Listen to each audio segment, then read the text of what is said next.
18 Januari, DPR RI meloloskan rancangan undang-undang Ibu Kota Negara, memastikan lokasi di Provinsi Kalimantan Timur. Presiden juga telah menyetujui penggunaan nama Nusantara sebagai nama Ibu Kota Negara. Dalam bahasa Jawa berarti seluruh kepulauan Indonesia. Program perpindahan ini diprediksi akan diselesaikan sebelum tahun 2024. Secara fisik, pembangunan Ibu Kota baru di Kalimantan Timur ini harus dijadikan momentum untuk membangun sebuah kota yang sehat, kota yang efisien, kota yang produktif.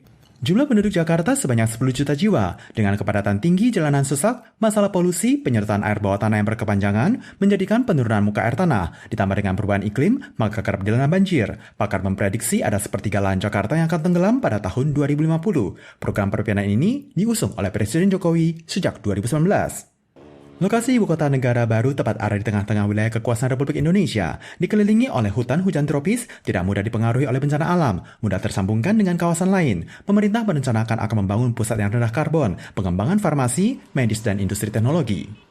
Dana awal perpindahan diprediksi sebesar 32,5 miliar dolar Amerika Serikat. Pemerintah akan mempersiapkan 19%-nya, selebihnya berasal dari kalangan publik dan investor. Pulau ini juga ada Malaysia dan Brunei, maka program perpindahan IKN Indonesia diharapkan turut dapat mendorong pembangunan dua negara tersebut. 19 Januari, TAU mencatat penambahan 44 kasus impor dan 10 kasus lokal. 7 kasus lokal berhubungan dengan restoran Testi, salah satu keluarga yang beranggotakan 7 orang, ada 6 orang yang positif. Selain itu, ada satu keluarga beranggotakan 4 orang yang terpapar, kembali mencatat penambahan 1 kasus. 新竹市4个家人，那来源仍然不是很清楚。目前可能有的一个线索，是18082，曾经在1月9号跟联邦银行。相关确诊者的足迹有所重叠。 Pandemi di Taoyuan masih terus menyebar di lingkungan sekolah. Tanggal 18 Januari tengah malam dilaporkan ada penambahan 1 kasus anak sekolah SD Xinjie Chongli. Sekolah segera diliburkan 14 hari. Ada 1.800 orang yang melakukan tes uji. Hingga kini, total ada 17 kasus anak kecil. Pabrik Kompal di Pingcheon sejak pagi terlihat mobil yang keluar masuk karena dilaporkan ada karyawan yang positif. Pemeriksaan diperluas cakupannya. 3 karyawan yang berbeda divisinya dilaporkan positif dan total 1.559 karyawan telah menjalani tes PCR kedua. Kondisi pandemi di dunia masih terus memanas. Taiwan belum menutup pintu masuk negara. Jika kelak pandemi merebak guna mencegah Omikron, JCC mengumumkan selain penerbangan jarak panjang yang beresiko tinggi, maka penerbangan Asia Selatan dan Asia Tenggara juga harus ikuti tes uji di lokasi usai tiba, akan diberlakukan per 20 Januari.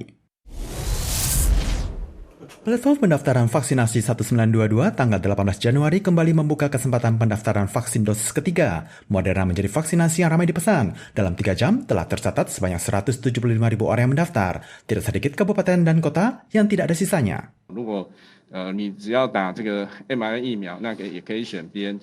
Mengapa vaksin Moderna untuk vaksinasi dosis ketiga menjadi rebutan? Ada warga yang menjelaskan jika tersiar kabar Moderna memproduksi antibodi tubuh terbaik. 前2剂我打的是 AZ。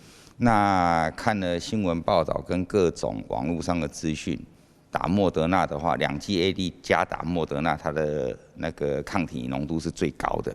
Berkenan dengan hal ini, Chen Shizong menyampaikan jika vaksinasi dosis 1 dan 2 harus secepatnya. Vaksinasi genap 3 dosis adalah hal yang paling penting. Selain itu, efek samping yang terjadi saat suntikan dosis pertama, maka vaksin yang lolos dari EUA adalah vaksin yang baik.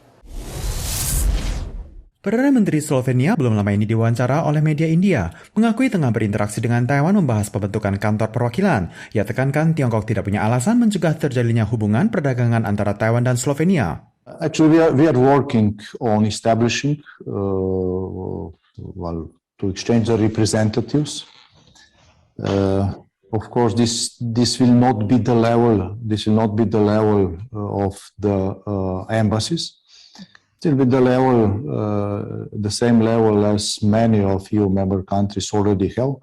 Perdana Menteri Slovenia sempat mengemukakan tanpa adanya tekanan luar atau ancaman militer, maka berbagai keputusan yang diambil oleh masyarakat Taiwan akan didukung oleh Slovenia. Sebelumnya, pembentukan kantor perwakilan di Lithuania langsung menggunakan nama Taiwan, dan Lithuania harus menghadapi balas dendam Tiongkok di segi perekonomian. Perdana Menteri Slovenia berpendapat sikap yang hendak mengesampingkan sebuah negara kecil adalah hal yang mengerikan. Pihak MOFA berpendapat Taiwan siap menjadi mitra Slovenia di dunia, mempererat hubungan kerjasama.